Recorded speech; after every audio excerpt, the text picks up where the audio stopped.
Well, hey there, idiots. Welcome back to Observe. In today's video, we're going to be talking about a very specific group of emotional displays, and that's all centered around embarrassment. More on that in just a second. Let's go ahead and roll the intro first.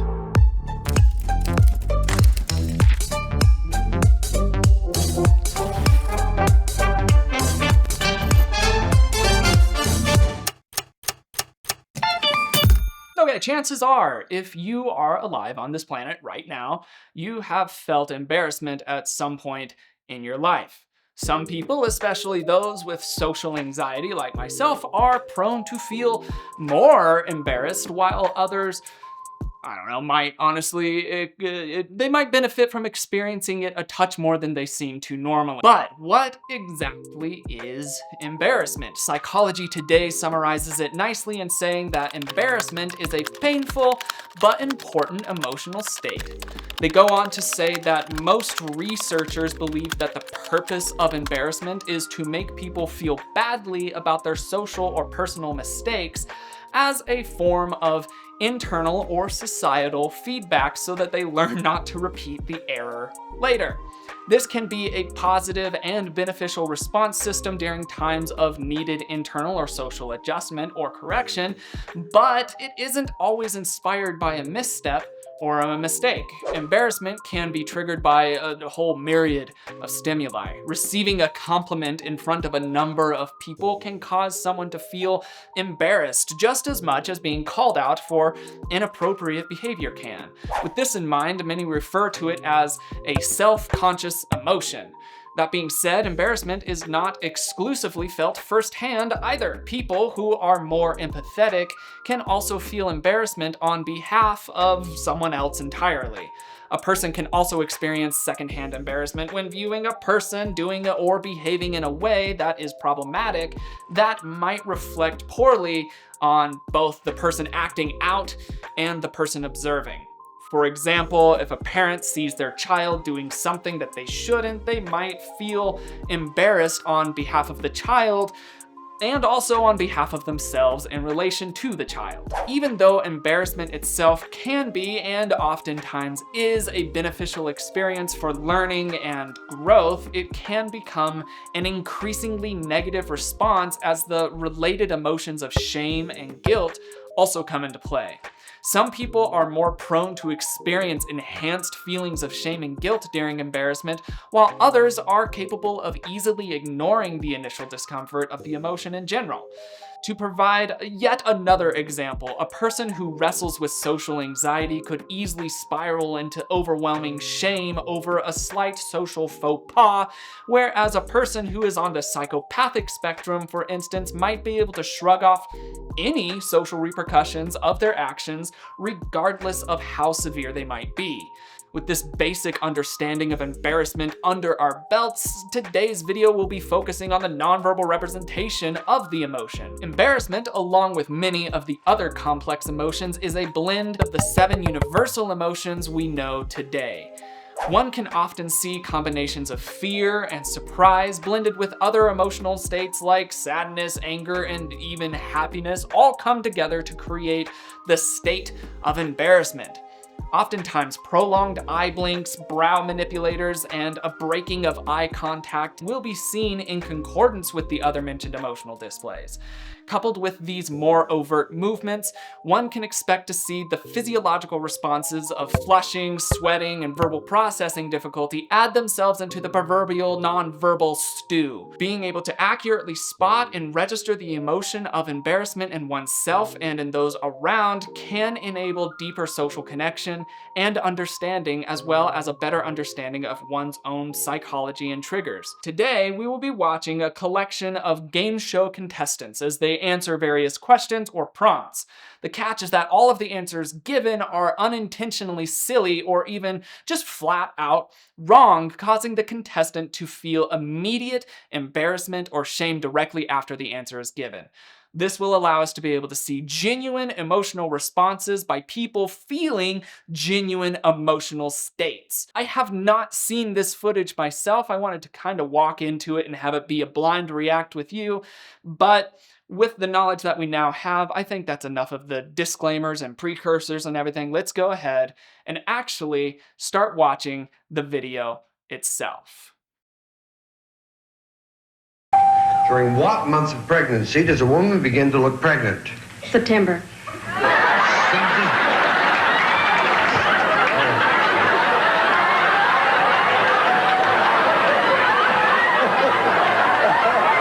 To name something.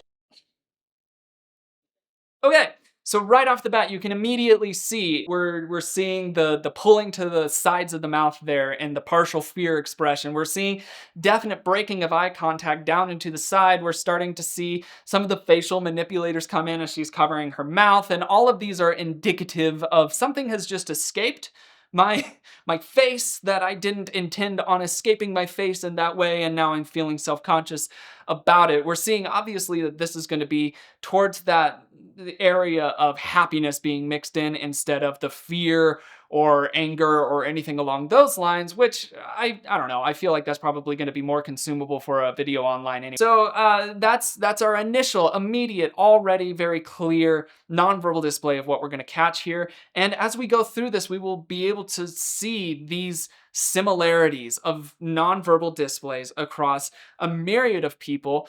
And it's, I don't know, it's fascinating to be able to watch. Let's just keep watching these. Something you wouldn't try even once. Matthew. Sex on a train. Sex on a train. No! Okay, not even once. Some might say something crazy like meth, but no. He has a lot less verbose nonverbal display of embarrassment. The thing that I saw mostly with his, you see a little bit of the hunching up of the shoulders here. That's a little bit of insecurity. When you see somebody hunching their shoulders, you see their neck disappear. That is defensiveness. It's based evolutionarily off the fact that you want to protect this area. So hunching down, that protects from external dangers. That still sits in our psychology today. So seeing that come up a little bit, that hunch in, that makes sense. But in regards to the embarrassment itself, you see just the ever so slight extra flush come into his cheeks, and that physiological response is extremely, extremely difficult to control. It's very rare that a person can actually control whether or not their face or ears are flushed when their skin flushes. That's something that your brain kind of does on its own for you. So we see that kind of coming out there. Again, not too much of the ones that we saw from the first lady. There are some different ones to be able to work with, so let's just keep going through. Funnily enough, our survey people didn't come up with that one. Something a burglar would not want to see when he breaks into a house. Rob. Naked grandma! Naked, huh?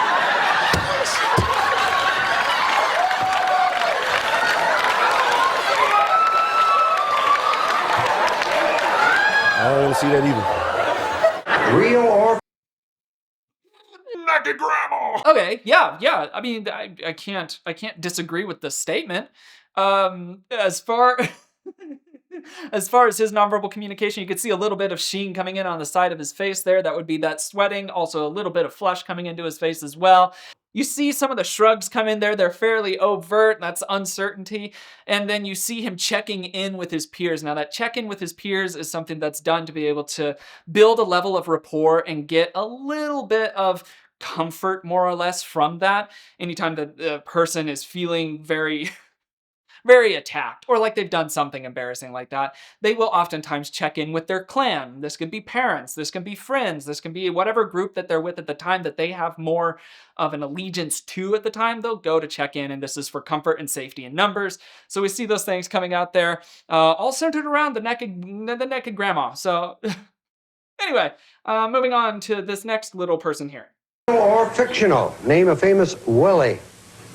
Willie the Pooh? Hi, Kathy.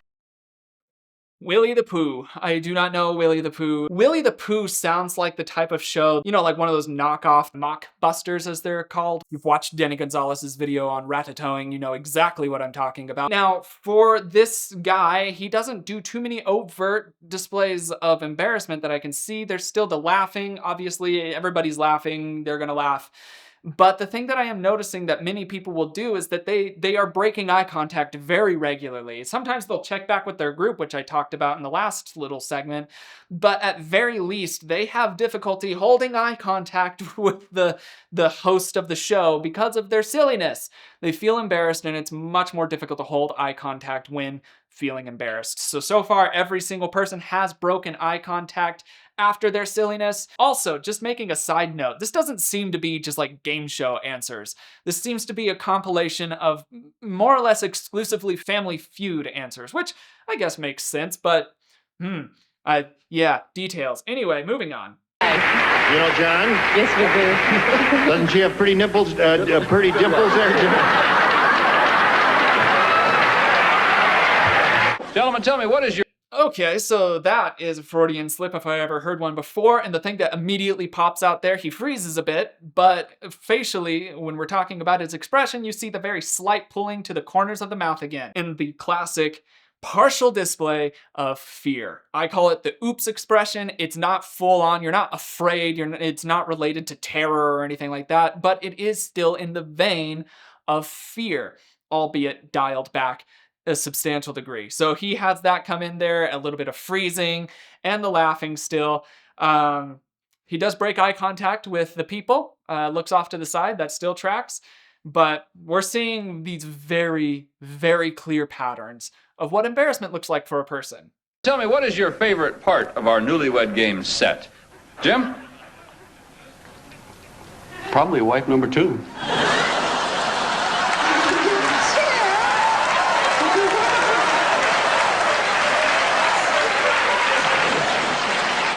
Name a piece. No embarrassment on that one. He held much more eye contact there. He had a little bit of contempt on that. That was intentionally done. He does not feel embarrassed by that response. Although I do feel like he might need to. Again, maybe one of those situations where it's like, you could possibly benefit from more embarrassment now and again. But didn't see very many nonverbal displays of that. You do see some uncertainty and insecurity come in with him closing in on himself and sitting back and doing a reposturing and a raising of the shoulders. That whole little cluster there does indicate a bit of insecurity. But as far as embarrassment goes, not really showing too much. Moving on to the next person here. Name a piece of clothing wives buy for their husbands. Halter tops.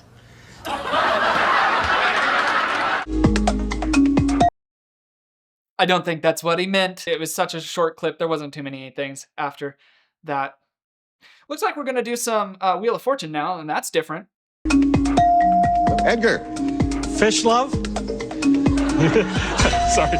Jenny? Wish list. Name something you feel. Fish love. So for him, since they're so far back, it's pretty difficult to be able to see. I don't really know if he broke eye contact. You see the pleading gestures, the palms go upward suddenly, and a little bit of a shrug of insecurity in there. He obviously feels insecure about it, but as far as the other smaller nonverbal tales that we saw there, I'm sure he was feeling a little embarrassed about his fish love, but he wasn't showing it clearly enough for the resolution of the potato that we're working with right now. Let's keep watching.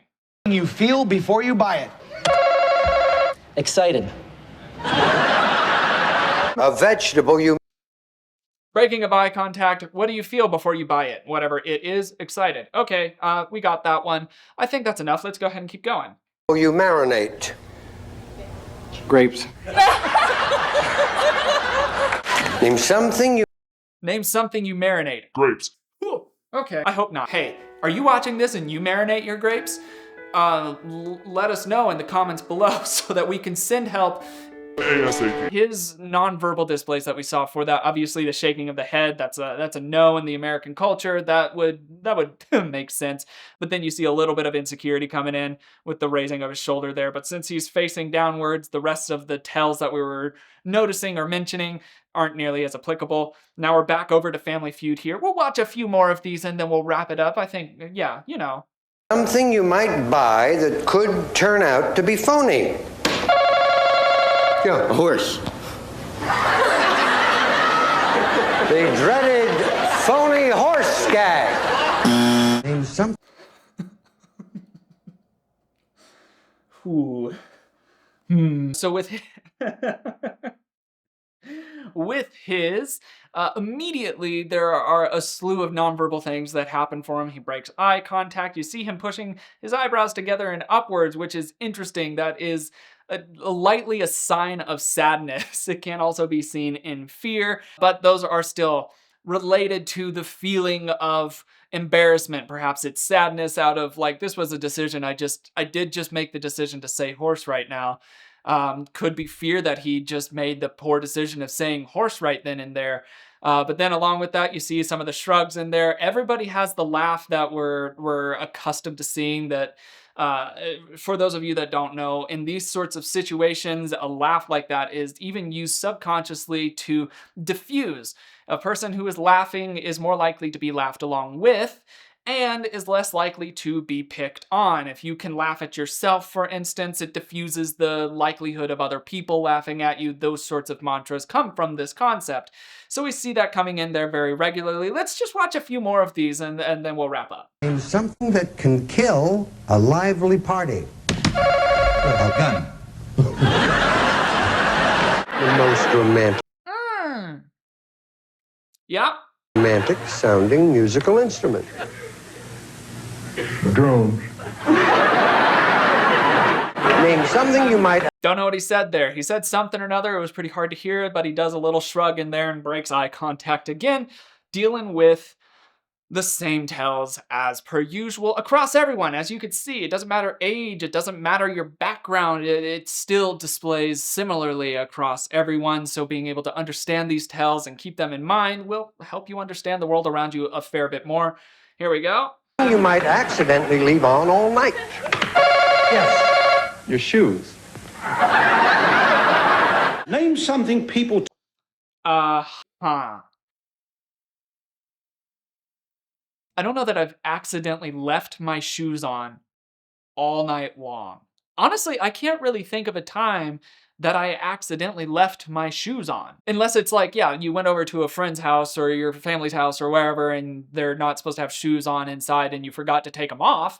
Like, I could see that, but like all night long, ooh-wee, can't say I relate to it. Anyway, that has been a video centered around the emotional display of embarrassment. There are a lot of emotional displays to be able to go through, so if you did like this style of video, perhaps it's a little bit more fun, a little bit more lighthearted, and not centered around the dark, grim grittiness of true crime, then let me know what you might like to be able to see in the comments below. I'm also considering opening up a subreddit so that if you do want to send links my way or little brief clips or something along those lines, you could send them there and I could possibly start doing that thing that it seems as though every single YouTube commentator does, and they get on their subreddit and just look at pictures. So I'm gonna try to do something very similar with that. So let me know in the comments below if that is something you'd be interested in. I'm probably gonna make a comment about it so that you can react with that and I can get a little bit better of an idea in my head whether or not it is. Is it a good idea? Who knows? Anyway, I hope that you have enjoyed this video. Hit the like button, hit subscribe if you haven't already. Stay tuned for more videos on body language, psychology, surrounding topics, and some more fun styles that we haven't seen as much here on the channel before. But without further ado, that's all that I've got for the day. My name is Logan, and you have been oh so awesome as you always are, and I will see you in the next video. Cheers, guys.